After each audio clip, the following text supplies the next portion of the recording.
मध्य प्रदेश की राजधानी भोपाल से थोड़ी ही दूरी पर पड़ता है संत हिरदाराम नगर रेलवे स्टेशन। कुछ समय पहले तक इसी जगह का नाम बैरागढ़ रेलवे स्टेशन हुआ करता था। सिंधी समाज, सिंधी कम्युनिटी इस जगह पर बहुत ज्यादा रहती है और सिंधी संत के नाम पर इस रेलवे स्टेशन का और आसपास के कई शिक्षण संस्थानों का नाम संत हिरदाराम के नाम पर है। यहाँ सिंधी कम्युनिटी जरूर रहती है, लेकिन जैसे कहते हैं एमपी गजब है। और फिर आज का शेयर भी नोट कर लीजिए, तुम मेरे बारे में कोई राय ना कायम करना, मेरा वक्त बदलेगा तुम्हारी राय बदल जाएगी। यहाँ तो इलाका बदलते ही राय बदल जाती है। तो आज आपको यहाँ से शुजालपुर तक लेके जाएंगे। जिस ट्रेन में हम सवार होंगे वो उज्जैन और फिर आगे लंबे रास्ते की पैसेंजर ट्रेन है, लेकिन हम आपको मध्य प्रदेश के शुजालपुर तक लोगों की राय से अवगत कराएंगे। आप हमारे साथ बैलेट ट्रेन में सवार रहिए। फिर चल पड़ी हमारी बैलेट ट्रेन 2019।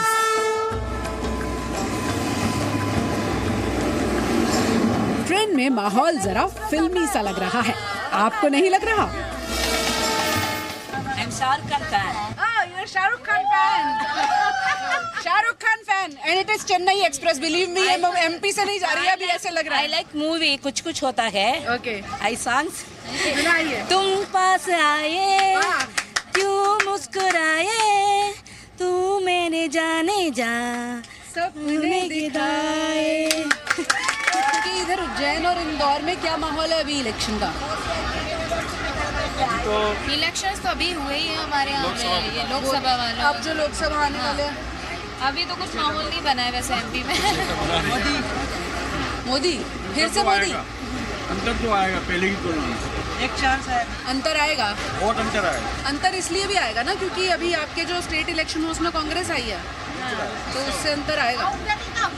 लेकिन हम लोग सीट्स का फर्क है, वोट्स तो अभी भी ज्यादा बीजेपी को ही मिला है, वोटिंग परसेंटेज ज्यादा है मध्य प्रदेश में हारने के बाद भी। हाँ। वो कुछ तो नोटा की भी गड़बड़ी रही ना नोटा इस की बार। बहुत जगह गड़बड़ी है। मतलब कुछ ऐसी सीट्स हैं जो बहुत 500-700 के डिफरेंस से हम मतलब बीजेपी ने हारी है। और आएगा यूपी में तो अलग मामला हो गया ना। अब यूपी में तो यहाँ भी आएगा, राजस्थान में भी सभी। तो फिर तो इस हिसाब से अगर पूरा कैलकुलेशन लगाएं, यूपी में वो गठबंधन बन गया, एमपी में पहले ही हार चुके हैं विधानसभा में, तो उस हिसाब से काफी मुश्किल है इस बार बीजेपी के लिए। आपको कैसे लग रहा है मोदी आ जाएगा? मेरे को लग रहा है काम किया उसने बहुत. यंगस्टर्स सभी ये सोच रहे हैं कि मोदी आ जाएगा। अच्छा, यहाँ के यंग लोगों का सोचने का है कि मतलब ऐसा है कि उसने काम किए हैं, ऐसा हमें लगता है। आंकड़े कहते हैं कि अब की बार यंग वोटर सबसे ज्यादा है और रागिनी कहती हैं कि यंगस्टर तो प्रधानमंत्री की कुर्सी पर दोबारा मोदी को ही देखना चाहते हैं। बीजेपी के लिए तो ये शुभ संकेत है और रागिनी तो दलील भी दे रही हैं।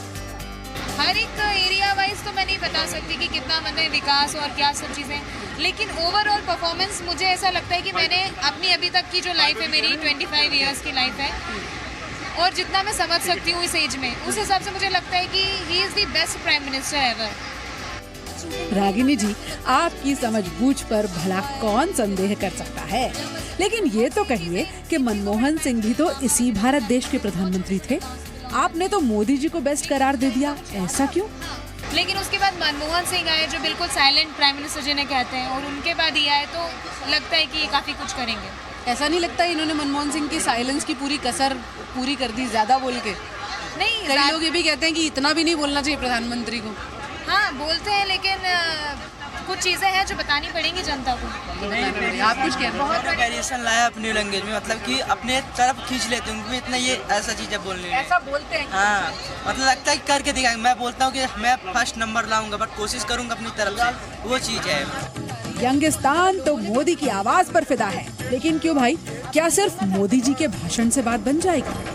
बहुत सी चीज़ें इन चीज़ों पर डिपेंड करती है। मतलब अगर हमारा देश साफ है भाई, यहाँ पे टूरिज्म बढ़ेगा, लोग, हाँ एग्जैक्टली, और बीमारियाँ कम होंगी, और एक शौचालय वाली जो एक सोच है कि भाई टॉयलेट्स होने चाहिए, तो हमारे यहाँ मतलब मैंने एमपी में देखा है, मेरे जो मामा वगैरह के फैमिलीज़ हैं वो बहुत छोटे छोटे गांव से बिलोंग करते हैं, तो वहाँ पर भी बहुत छोटे छोटे एरियाज में भी टॉयलेट्स बने हैं, लोगों के घर बने हैं, और बहुत ज़्यादा सफाई रह रही है, और लोगों ने आदत भी बदली। एग्जैक्टली, आदत बदली, लोगों ने सोच बदली। तो अच्छा, क्या सचमुच ऐसा हुआ है जैसा रागिनी कह रही हैं?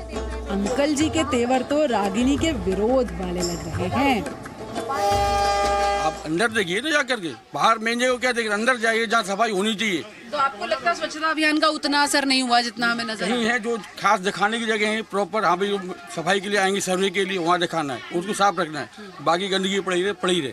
जैसे सरकारी सो रही है, उन्होंने करोड़ों पे लगा दिए, डस्टबिन लगवा दिए, उसका कुछ नहीं है। उसके लिए जनता को ही जागरूक होना पड़ेगा। कि भाई प्रधानमंत्री को झाड़ू लगाने नहीं आता, वैसे हम ये भी कह सकते हैं मैं प्रधानमंत्री की बात नहीं कर रहा हूँ, मैं एक बात कह रहा हूँ। यू कैन बिलीव इवन कि सीहोर एक छोटा सा जिला है, जब से स्वच्छता भारत अभियान वाला ये जो शुरू हुआ है एक अभियान, तब से हमारे छोटे छोटे गली कुचाले, मतलब बहुत बिल्कुल पतली पतली सी गलियां हैं जहाँ पर मुश्किलन कोई ऑटो और इस टाइप की चीजें जा सकती हैं, वहाँ पर भी वो कचरा समेटने वाली गाड़ियाँ आती हैं। मतलब अब थोड़ा सा प्रशासन भी जागा है। एग्जैक्टली, सुबह से हॉर्न बजता है, वो ट्रॉलियां लेकर आते हैं, गीला कचरा। पहले ऐसा होता था? पहले ही नहीं था वही, एग्जैक्टली। और इनऑर्गेनिक दोनों अलग अलग होते हैं। किस शहर की बात है? मैं सिंगरौली में रीवा में रहता हूँ, वहाँ से भी होते हैं सभी जगह। मतलब अभी इंदौर में भी रहते हैं हम लोग, इंदौर में भी जाते हैं तो इंदौर में ऑर्गेनिक अलग रखेंगे और इनऑर्गेनिक अलग रखेंगे। अलग अलग जनरेशन, अलग अलग सोच, सभी ताल ठोक के उतर गए मैदान में। लंबी और गर्मा गर्म बहस, लेकिन एक बात सब जानते हैं और मानते भी हैं कि बदलाव तो हुआ है। आप क्या कहते हैं जनाब? हाँ, जब तक बीजेपी ने सरकार चला, ये टैक्स, नोटबंदी, दुनिया बंदी, ये बंदी, हर आदमी, हर व्यापारी परेशान है। नहीं, मोदी सर ने बहुत अच्छा काम किया और शिवराज सिंह चौहान ने भी बहुत अच्छा किया। शिवराज सिंह चौहान तो चले गए मध्य प्रदेश से अच्छा काम करके, उन्होंने किया बहुत अच्छा, और मोदी सरकार भी बहुत अच्छा। बड़े मियाँ तो बड़े मियाँ, छोटे मियाँ सुभान अल्लाह। यानी मोदी तो मोदी, शिवराज तो चुनाव हारने के बाद भी मध्य प्रदेश की जनता के दिलों में राज कर रहे हैं। शिवराज तो किसानों की कर्ज माफी के कांग्रेसी वादे पर चले गए। जी, किसानों का जो ऋण माफ किया है ठीक है, कोई दिक्कत नहीं है, उनके खाते में पैसे पहुंचे वो भी कोई दिक्कत नहीं है, मगर इस प्रकार से अगर किसानों का हर बार ऋण माफ होता रहेगा तो वो भार सीधा जनता के सिर पे पड़ेगा। किसानों की कर्ज माफी का बोझ हमारे आप जैसे लोगों पर। चलो कोई बात नहीं, इनसे पूछते हैं इनकी क्या राय है। इंटरवल भी होना चाहिए, अब कोई दूसरा आएगा तो पता चलेगा, कंपेयर होता है। बदलाव के पक्षधर है नीरेश बाबू। मुद्दा बेरोजगारी, सरकारों की तुलना के मूड में है भाई साहब। बट मैंने ऐसे किसान कितने देखे हैं जो कारों में घूम रहे हैं दिन रात, बहुत पैसा कमा रहे हैं और फिर भी वो गवर्नमेंट को लूटते हैं। सबसे ज़्यादा प्रॉब्लम आ रही है बिजनेसमैन को। बिजनेसमैन के लिए चीज़ें थोड़ी सी इजी करनी चाहिए। बिजनेसमैन डेवलप करेगा तो एम्प्लॉयमेंट्स बढ़ेंगे तो ऑटोमेटिकली धीरे धीरे हर वर्ग ठीक हो जाएगा। अब देखिए, पढ़े लिखों की तो बात ही निराली है। ट्रेन में बैठे बैठे सरकार चलाने का फॉर्मूला पेश कर डाला। एक ही घर में जो है दोनों अलग अलग राय रखते हैं। बट मैं मोदी भक्त हूँ, बट बीजेपी का नहीं। अच्छा, पर आप स्कीम से जो जायज बात है वो जायज बात है, चाहे आप भक्त हो ना हो। डिमोनेटाइजेशन सही नहीं था, फैसला सही था, तरीके गलत थे, उसके चीजें अगर सही बिठाते तो बहुत अच्छी चीज थी। तो बलवानी जी, हम ये कहेंगे आप मोदी भक्त नहीं, आप राष्ट्र भक्त हैं, क्योंकि आप सही बात बता रहे हैं, वो ज्यादा जरूरी है। आप जितनी खूबसूरत है आपने उतनी खूबसूरत बात बोली है। Thank you so much. चलिए, अब आपको बलवानी परिवार की वो बातें सुनवाते हैं जो आप अपने ड्राइंग रूम में या फिर डाइनिंग टेबल पर करते ही होंगे। आप किसके भक्त हैं? तो भाजपा का, मोदी। अरे आप बिजनेसमैन हैं और आप कह रहे हैं मोदी जी, आपके बेटे कह रहे हैं कि बिजनेसमैन का बेड़ा गर्क कर दिया। वो सही है, पर मोदी सरकार सही है और मोदी ही सही है। सब सही है। आपको जीएसटी से परेशानी नहीं? मुझे कोई दिक्कत नहीं। घर में परेशानी नहीं हुई? क्योंकि मैं भर रहा हूँ। बिकॉज अकाउंट्स मुझे देखने होते हैं इनके। लेकिन व्यापारी वर्ग कहता है कि हम परेशान है, जीएसटी भरनी पड़ती। दिक्कत आई नोटबंदी से ऐसे, बाकी वैसे कोई दिक्कत नहीं है। थोड़ी तकलीफ जरूर आई, लेकिन आगे बहुत फायदा है इससे। अब जीएसटी नोटबंदी ने व्यापारियों की परेशानी बढ़ाई तो ग्राहक भी तो परेशान हुआ होगा। एक सवाल तो ग्राहक से भी बनता है। ये रहे ग्राहक महोदय।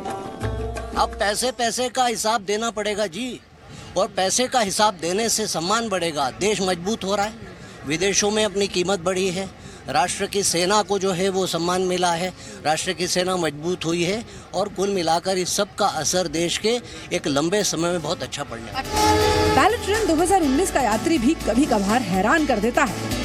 मतलब ऐसा विशुद्ध सत्य जी न्यूज के बैलेट ट्रेन 2019 में ही मिल सकता है और कहीं नहीं। बात किसानों को दिए जाने वाले सरकारी मुआवजे की हो रही है। सर्वे का अकॉर्डिंग मेरी 2 बीघा जमीन मेरी सर्वे के अकॉर्डिंग मिल रहा है? हमारी 100 बीघा जमीन हमने लिया साहब। अच्छा, हाँ, काय का सब मिला मुआवजा? हाँ। फसल खराब होने का? नहीं, फसल हमारी अच्छी थी पर मिला हो मिला वो तो सबको मिला। सबको मिलेगा। जब गवर्नमेंट ने स्कीम जारी कर दी है मतलब सबको मिलना है। जैसे हम नहीं तो स्कीम थी क्या? भाई ये थी कि जैसे किसी क्षेत्र में बारिश कम हुई तो फसल कमजोर है, अब कुछ किसानों की कमजोर हुई होगी। ये बड़ी विलक्षण ट्रेन है। देखिए यहाँ पर लोग खुद ईमानदारी से बता रहे हैं कि अरे भाई मुफ्त की स्कीम बांट रहे हो तो किसान को आप मुफ्त का सामान देने की आदत लगा रहे हुए बता रही हैं। एक रुपए किलो में गेहूं मिल रहा है, उसको जरूरत नहीं है। फसल खराब हो गई, उसको मुआवजा मिल गया, उसको फसल उगाने की जरूरत नहीं भी खराब हुई तो भी मुआवजा मिल गया, तो भी उसको फसल उगाने की जरूरत नहीं है। तो अगर आपके पास बहुत सारा धन है जो हमारे टैक्स से आपको मिल रहा है, इनके जैसे ईमानदार आदमी की कमाई से मिल रहा है, तो उस टैक्स से मिलने वाली कमाई का कायदे से इस्तेमाल होगा तभी लोग आपको वोट देंगे। वरना जनता आज इतनी जागरूक है कि वो ये भी देख रही है कि मुफ्त की स्कीम अगर हमें भी मिल रही है तो हम उस पर भी सवाल उठाएंगे कि भाई क्यों दे रहे हो हमको। सुन लिया ना, बात है हैरान करने वाली। कुछ और सुनने की तमन्ना बाकी है तो ये भी सुनिए। कितने % लोग होंगे जो आवास योजना के नाम पे पैसे लेते हैं, स्वरोजगार योजना के नाम पे पैसे लेते हैं और फिर बाद में गायब हो जाते हैं? कितना % आप अपने बैंक में देखती हैं? मोस्टली 60%। 60% लोग ऐसे हैं जो पैसे लेके गायब हो जाते हैं। उनके घर जाओ तो वो मिलते भी नहीं हैं। लेडीज को आगे हर आदमी सरकार तो ईमानदार चाहता है पर अपने आप को ईमानदार कोई नहीं बनाता है, सबसे बड़ी बात है।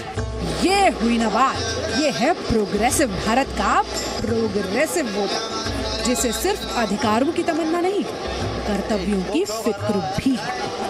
नागरिक के तौर पे हमारा क्या कर्तव्य? हमारा क्या, हमको भी तो ईमानदार बनना पड़ेगा। आप सरकार को ईमानदार बनना चाहोगे तो आपको भी तो ईमानदार बनना पड़ेगा। आपकी बात पसंद आई, मुगेम्बो होता तो जरूर कहता मुगेम्बो खुश हुआ। चलिए हम हमारा संत हिरदाराम नगर से शुजालपुर तक का सफर पूरा करने को है। हमें विदा दीजिए और आप सुनिए बैलेट ट्रेन 2019 के यात्रियों के अनमोल वचन।